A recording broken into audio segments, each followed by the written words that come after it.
In 5, 4, 3, 2, 1.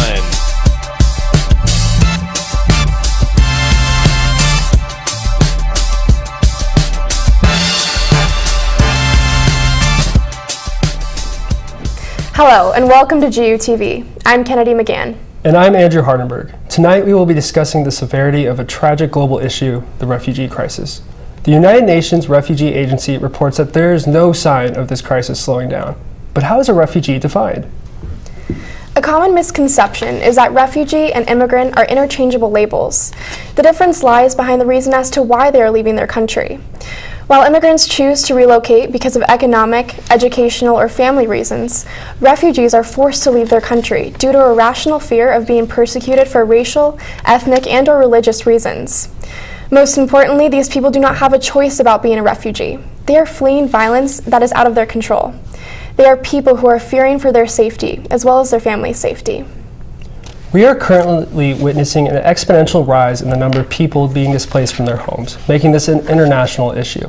This has been the highest number since World War II. Certainly not all refugees come from the Middle East. They also are fearing for their lives in Southeast Asia and Sub-Saharan Africa. These refugees are forced to leave their homes, sometimes creating a more dangerous situation by leaving. After fleeing and fearing for their lives, many make their way up to the coast of Turkey to find the passage across the sea to Greece. In these coastal cities, while on the boat, living conditions are even worse because of the perilous weather conditions. Once reaching the shores of Greece, they make their way to a refugee camp where they can begin the paperwork to claim themselves as refugees in Greece. Refugees live in tents and hostels until they can pay thousands of money to get a spot on a boat. That may not even include life vests. The United Nations High Commission interviews all refugees and validates their stories. For refugees looking for access to the U.S., the process is even longer since the refugee goes through more background checks until finally they are given approval or are denied. Once approved, the refugee will go through medical screenings, be given a sponsor, and go through cultural orientation before finally traveling to their new home in the U.S. When a refugee's application is denied, they are allowed to submit a request for review. The UNHCR board may not get to their review for days. So until the refugee sees their name on the list that grants them a fresh new start in a new home, they are stuck waiting. While there are many news organizations and public figures voicing their opinions on this issue, the perspective of a refugee is crucial because they have endured this complicated process. I spoke with Combs Ibarega, a refugee from Burundi, Africa, who shared his intense experience attempting to flee the violence of his home country.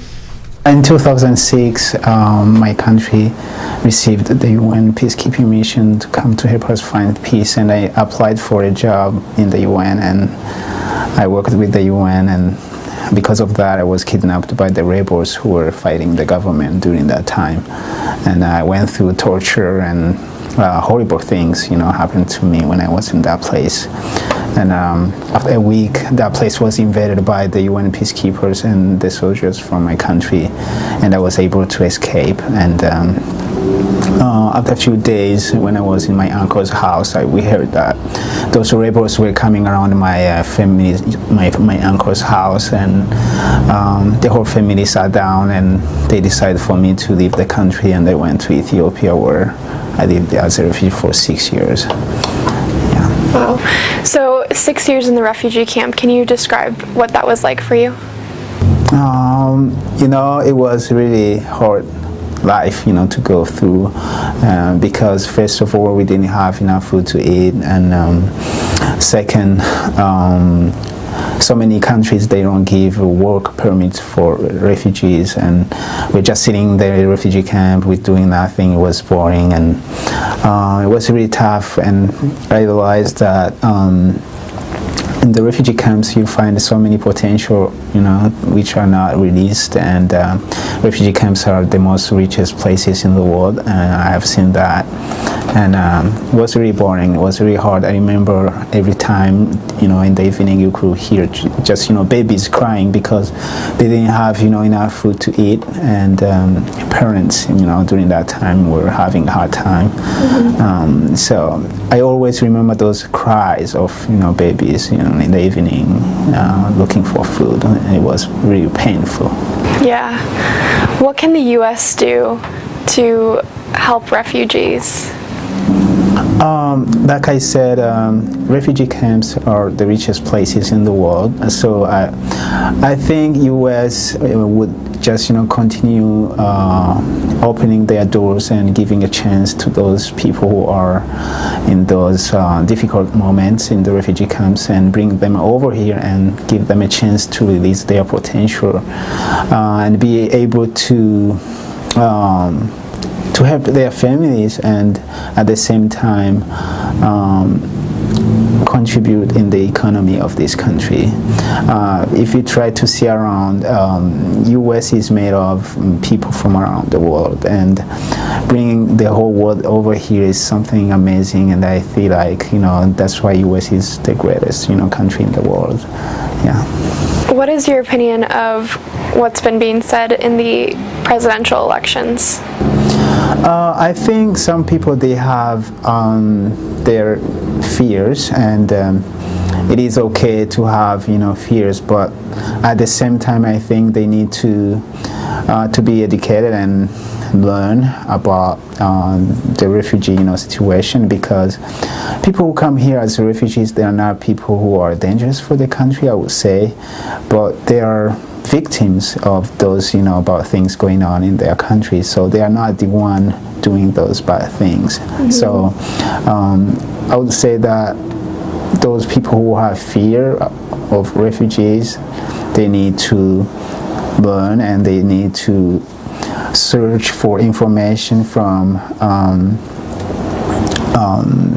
right places like our office or somewhere else, and learn how those people come here, how they are vetted, how the process of coming here is done, all those kind of stuff. Yeah. And if you could say something to somebody who fears refugees, what would you say to them? I would say, come to me and talk to me. I'm not a dangerous person. Yeah. As one of the leading nations in the world, the United States is projected to take up to 85,000 refugees this year, but this is less than 0.5% of all refugees. When the U.S. is compared to European nations who are providing help, this number is significantly less. For example, the United Nations High Commission reports that Germany has taken in more than 467,000 refugees.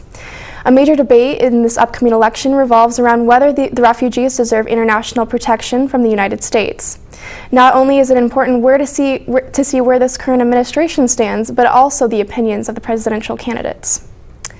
Daniel Serpi is in the tweet suite to show us the views of President Obama as well as the frontrunners of this election. Daniel? Thank you, Kennedy. So this is a big-time issue with the election, with the debates. It's a big issue in the minds of voters. So let's start with where the Obama administration stands. The Obama administration wants to increase the number of Syrian refugees, even bump it up to 100,000 per year for the next 2 years. Now that's gotten a lot of opposing views from the Republicans. So let's start with the frontrunner, Donald Trump. Donald Trump worried about the refugees coming in through the southern border. For him, it's another instance where he believes that the wall should be built. Now moving on to Dr. Ben Carson. Ben Carson believes that he wants Congress to defund the Obama's administration to continue to allow Syrian refugees to come into the country. Senator Ted Cruz, he's introduced the State Refugee Security Act, which allows governors to decide whether or not they want refugees to enter their states. Now, John Kasich, governor of Ohio, he's determined that he does not want the Syrian refugees in his home state. And lastly, for the Republicans, is Marco Rubio. Marco Rubio addressing that this issue isn't about a lack of compassion or a lack of sympathy, but it's simply about the inability for these background checks to be strong enough. Now, switching gears back to the Democrats, Hillary Clinton is reminding Americans that those who are fleeing from Syria and from other countries are fleeing from the same terrorists that pose a threat to us here in the United States. And lastly, from the Democrats, it's Bernie Sanders. He believes that if we turn our back on refugees, we will be destroying what this country is supposed to be about. So that's the wide variety, the wide perspective on this issue. That's what our current president thinks, the presidential candidates think, but we want to know what you think. So tweet us at GUTV Zags with hashtag the refugee crisis. And your opinions, your thoughts could be read later on in our show. Coming up next, we'll find out how this refugee crisis impacts the Gonzaga community. You're watching GUTV. On my knees and out of luck I look up. Night has always pushed up.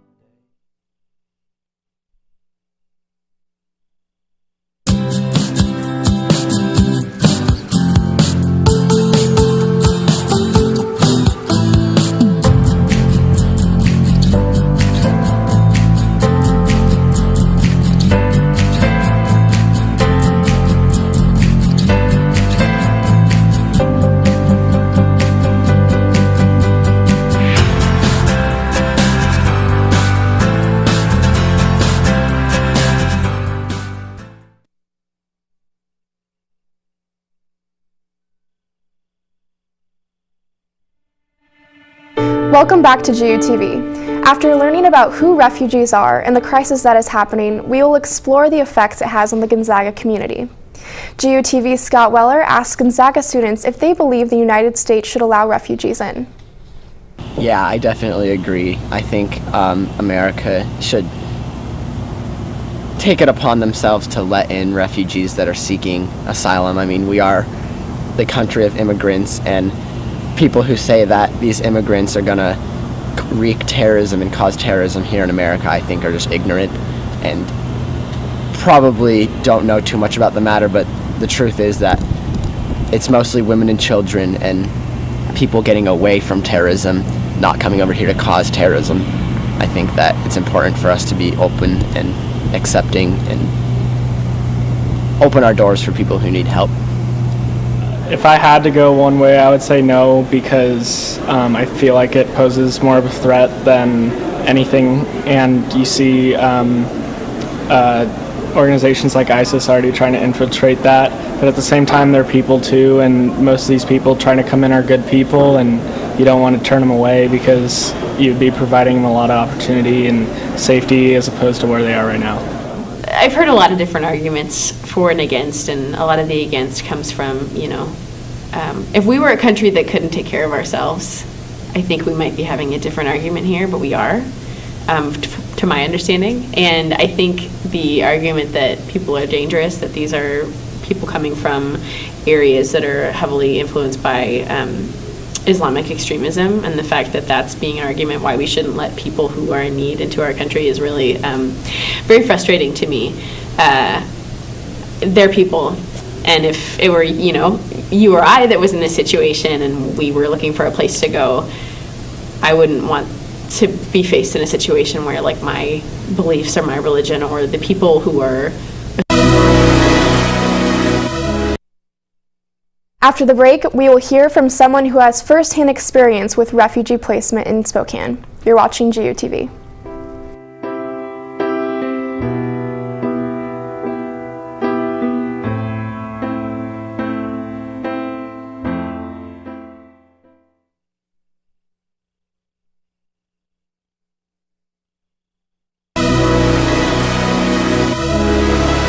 This city is my city, and I love it, yeah, I love it. I was born and raised here, I got it made here, and if I have my way, I'm gonna stay here for life, for life, for life, for life, for life.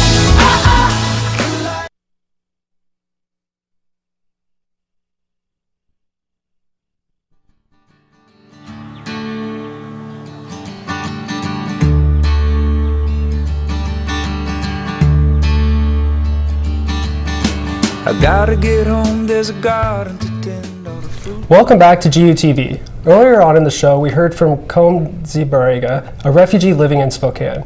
We will now see how refugees are integrated into the Spokane community. This past Monday, I met with Mark Cadle, who is the director of Spokane's World Relief Organization. This nonprofit agency serves to stand for the vulnerable. I asked him about World Relief's impact on the Spokane community. World Relief is the only refugee resettlement agency working in the inland Northwest. We actually have a cooperative agreement with our Department of State's Bureau of Population, Refugees, and Migration to provide resettlement services to refugees that are arriving nearly every week at the Spokane airport. We greet them at the airport. We provide a hot meal with something of food that they recognize. We help them get into apartments, get them set up, and help them understand everything, these things that they may not have ever experienced, like indoor plumbing, electricity. They could probably cook you a meal over a fireplace or a campfire, but give them a stove, an oven, and a microwave might be totally foreign to them. And even our modern toilet facilities is sometimes a lot different than what they're used to. So we help them get acquainted into a modern apartment. We help get them signed up to apply for benefits.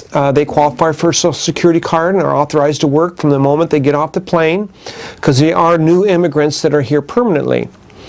We help them, the children get enrolled in school, help the adults get enrolled in English classes at Spokane Community Colleges, has the actual grant to provide English classes for new refugees. And they come with a variety of different levels of English, to perhaps even being illiterate in their own spoken language. In other words, they just speak it, they don't know how to read or write it, to those that speak English fluently. They've been interpreters perhaps for our troops in Iraq or Afghanistan. So you have a wide variety of English levels that they get enrolled with. Then we enroll them into employment programs, and we have a number of employment programs that meets the needs of refugees to help them be able to gain the job skills and the experience to enter into the workforce here in Spokane just as quickly as possible. Some come with some very transferable job skills, they were barbers, or they were bakers, or they were doing something in their own country that transfers right away, and there's others that don't, and so they need to learn some job skills. And so our whole goal here out of all our departments is to help them become self-sufficiency.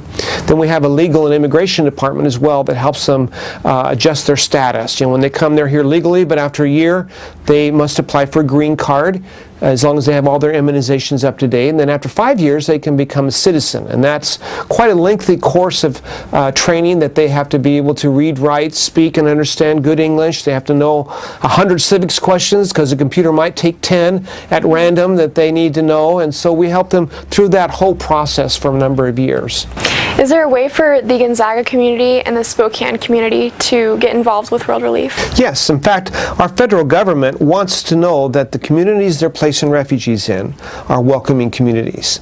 And for the last 26 years, World Relief has been placing refugees in the Spokane area, and the community as a whole has been very, very welcoming. So in order to show the government that they put a certain amount of requirements for us to raise volunteer support, people that volunteer to help with refugee resettlement, gifts in kind like furniture donations or household goods, and then also financial contributions. We have to raise a portion of this support just financially within our own community, and that is, that's the way the federal government gauges that Spokane is continuing to be a welcoming community, refugees.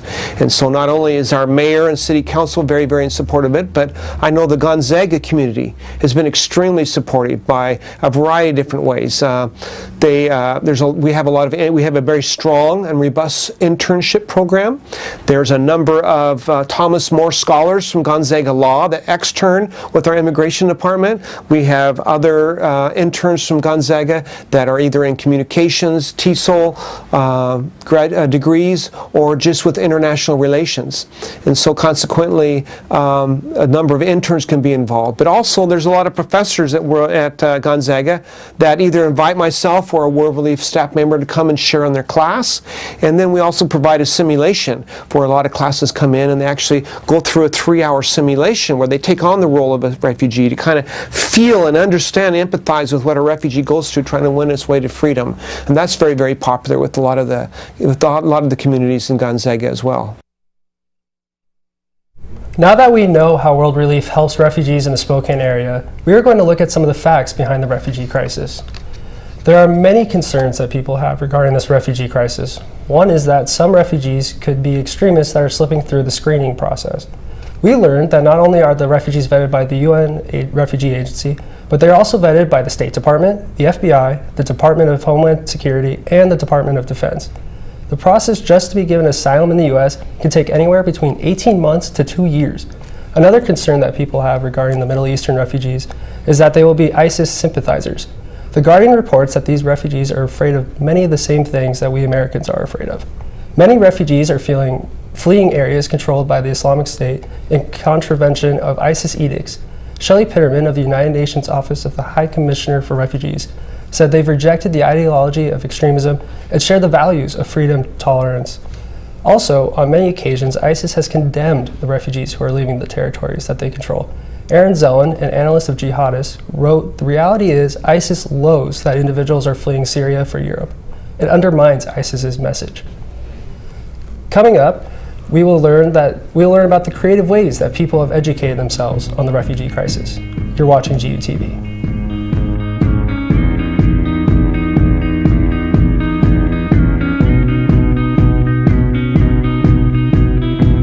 For those days we felt like a mistake.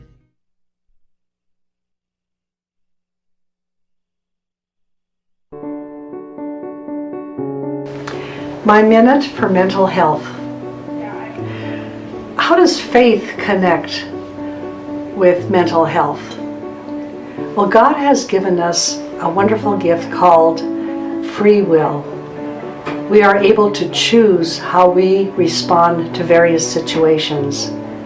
Many stressful situations get to us, including major setbacks, hurt feelings, severe disappointments.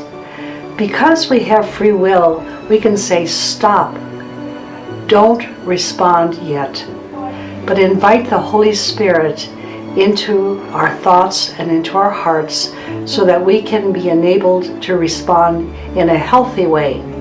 When we allow that time, we do maintain mental health and good decisions.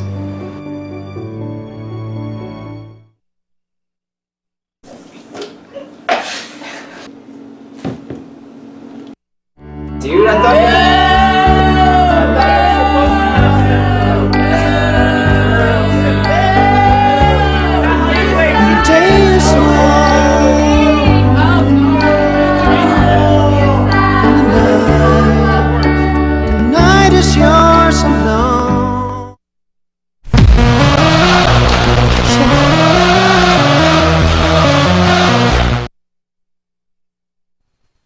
Okay, class, you have 60 minutes, and it's 240 points. Not.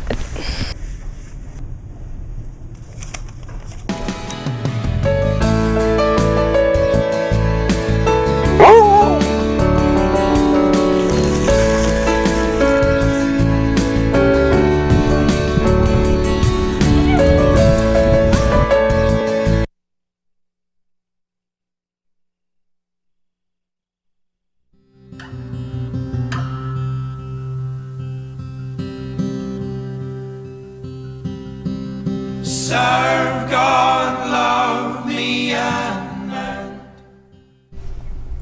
Welcome back to the GUTV Refugee Crisis Show. We hope that the show has informed you about the importance of the refugee crisis and how it has impacted us on a local, international, and national level. Early in the show, we asked you to tweet about about some opinions you have, and we're going to go to Daniel in the tweet suite for some of the responses.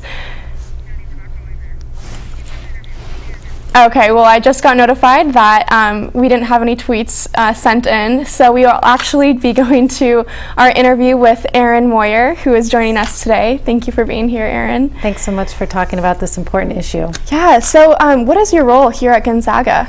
I'm a professor in the Masters of Teaching English as a Second Language program. We work closely with immigrants and refugees to prepare teachers, student teachers, to best serve linguistically and culturally diverse populations in our community. Wonderful. And now I hear that you have a class called the Immigrant and Refugee Perspective course. What are you guys teaching in that class? Well, we do look at some of the sheer numbers, which are quite appalling, and we should all be very concerned about that. But instead of focusing on the numbers and the crisis abroad, we look at it here in our community. We put a face and name and a family to the concept of refugee. And we also examine our own past to see how we can find themes that are present in our families' struggles and connect those to refugee struggles.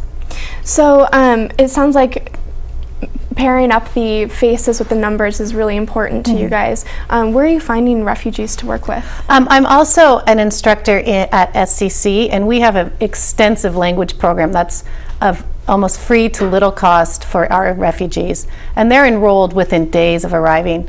So we pair our Gonzaga master's students. We have master's in initial teaching students, we have undergrad students in our class, and then again master's in TESOL students. We pair those with refugee classrooms in the community college. Oh, wow. Yeah. Great. And so I also heard that you and another friend are working on a podcast. Can you tell us a little bit more about that? Yeah, Spokane is a place that a lot of refugees get settled. It's kind of counterintuitive, but we do have refugees from all over the world here, which is something I didn't learn when I studied international relations. We focused kind of on a global scale. But as a teacher, I come across these stories all day, every day. And I start to see themes throughout other people's lives, and we'd like to connect those and give these refugees a voice so that people, when they think of the word refugee, they don't think of just this boat, but they think about somebody that has a story that they can, they can sympathize with, or at least see that suffering in that person's face and see what it took to get here.